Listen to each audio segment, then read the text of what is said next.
Teksa Shqipëria po raporton në procesin e integrimit, një ndër fushat në të cilat ajo raporton vazhdimisht është edhe puna e bërë sa i përket parandalimit të pastrimit të parave. Në Komisionin për Nisma Qytetare, ishte Agjencia e Inteligjencës Financiare, që bëri me dije se vendi ka përparuar, por drejtori i institucionit u tregua hermetik në dhënien e detajeve.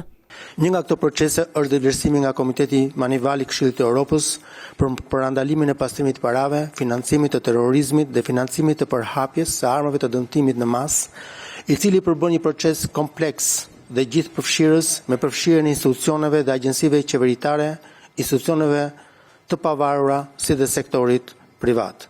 Procesi i vlerësimit të Shqipërisë nga Manival, mekanizmi i Këshillit të Evropës për vlerësimin e masave kundër pastrimit të parave dhe financimit të terrorizmit përbën një element të rëndësishëm për integritetin e sistemit financiar, besueshmërinë ndërkombëtare. Kryetari i Komisionit Fatmir Xhafaj theksoi se kuvendi ka për detyrë të përmbushë standardet që kërkon Unioni.